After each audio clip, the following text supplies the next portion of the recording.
Hello, this is Ask the Expert, and I'm your host, Patty Nuovo, and our guest for today is Francesca Fasano. She is a Chi Nei Tsang practitioner and teacher, and we're going to be talking about Chi Nei Tsang today. So welcome, Francesca. Thank you, Patty. It's nice to be here. Now, can you explain what is Chi Nei Tsang? What does even that word mean? Chi Nei Tsang is Chinese, actually, for internal organs Qi transformation.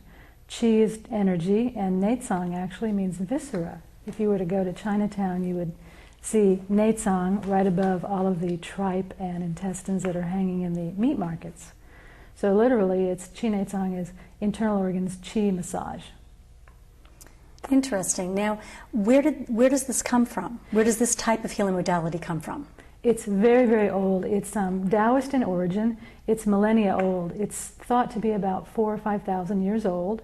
The White Cloud monks in the ancient mountains of China basically started Chi Nei Tsang. They discovered that there were blockages in the body that were interfering with their achieving higher states of awareness during their meditation. Well, they didn't like this, and so they decided that one of the things they could do was develop some sort of organ massage to get the qi flowing better through their bodies, because their ultimate goal was to achieve higher states of meditative awareness.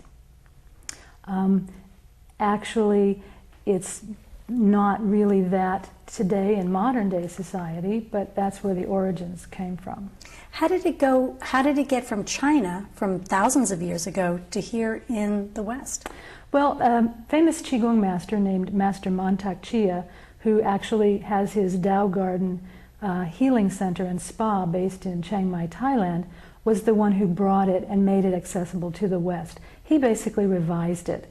And he also studied Western medicine, so he's very familiar with the body. And what he did was he took the practices of Chi Nei Tsang and what the White Cloud monks taught about trying to achieve higher states of awareness. He brought it down to more of a physical level to help work with the organs in the body. But again, working with Qigong, working with meditation, working with achieving higher levels of awareness, but working with the body first, the organs in the body. How is this considered a healing modality? What actually takes place? Well, it's very interesting. If you think about when we're in utero, okay, we form in utero from the umbilicus, and the navel is really the center of our body. It's the energetic center. It's where we were formed.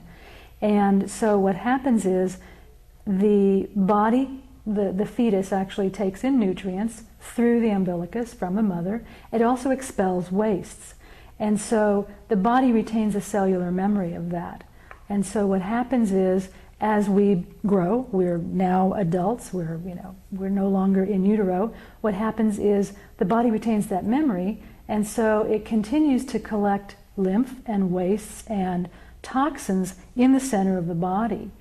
And because of daily life and daily stresses and improper eating habits, we just get all gunked up, basically, right in the center of our body. And it affects all of the internal organs, because the navel, being that center from where we grew, is the root of not only the fascia, but the roots of everything else in the body. So everything is connected from the navel to the body. It's like the hub of a wheel. And the fascia, the smooth connective tissue running throughout the body, which wrap all the organs and muscles and tendons and ligaments and bones, basically it's like spokes of a wheel. And so what happens is we can access any part in the body by going directly to the navel and then working along outside from the navel, working on the abdomen. Could I ask you, when you say working, do you mean to physically touch that area? Is it just you sense hot or cold or a tingling? Or what do you mean by working on that area? Well, working basically means looking at the navel. The person is lying on a massage table, and we have their abdomen, this part of their abdomen basically bare, and we look at the shape of their navel. And from the shape of their navel, we can determine where there might be distortions or pulls or tension in the fascia from the way the navel looks. Actually, I have a diagram, and in this first diagram, what we can see is we can see that the arrows are basically showing where the navel is pulling. For example, it can be pulling from the top, which means it's being pulled up from the diaphragm, and it could create heart problems or respiratory problems. It could be pulling from the bottom, which creates bladder and intestinal problems. Pulling over to the upper right could create liver and gallbladder problems. Over to the upper left could create spleen and pancreas and stomach problems. And so by looking at the shape of the navel, we can sort of have the body tell us, oh, this is what we should do.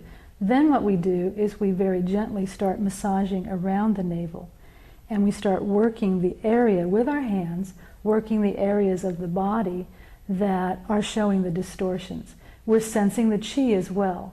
One thing I should have said earlier was that Chi Nei Tsang is not just a massage. It's internal organs chi massage. It uses chi. It's applied qigong.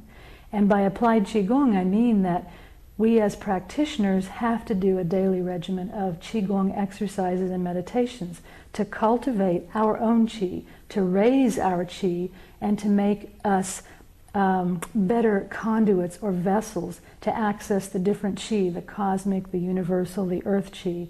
And when we go to the table, basically, to work with a client, we are channeling, or we are funneling, you might say, this energy. We're receiving this energy, and the person who we're working with is basically responding to the energy that's coming through. So that energy is going in and helping restore communication between the person and all of their organs. Primarily what's happened is we've lost touch with our internal communication. That's when dis-ease and illness comes about.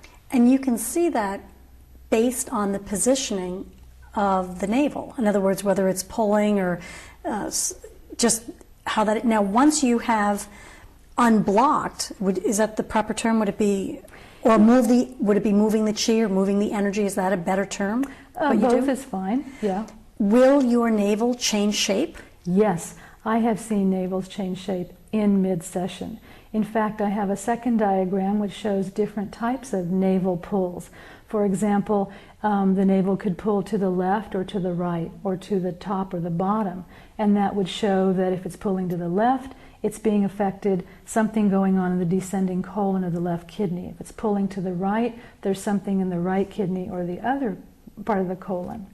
And so it's like giving you a snapshot of what's going on inside. It is. And once you become trained at really reading the navel and knowing the position of the organs in the body, then you can just look at a navel and go, I know what's going on in your body. And it's the body's way, it's the way the body communicates with me as a practitioner and tells me where to go and what to do. In addition to actually feeling the energy that I'm working with the person. So as I'm manipulating or using very gentle, precise touches to their abdomen, I'm feeling the energy in their organs. I'm feeling if there are blockages.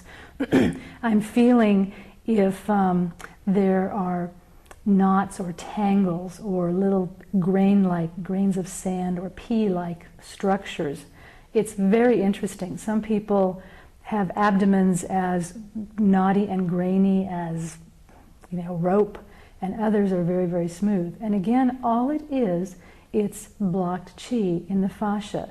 And what happens is, when that happens, the fascia tend to dry out. And as it dries out, it starts to pull because it can't move smoothly and fluidly. So the fascia dry out, and there's a tension, there's a pulling, and of course, because the fascia are rooted to the navel and it connects everything in the body, that's why we can see where there's an obstruction or a kink in the work, so to speak.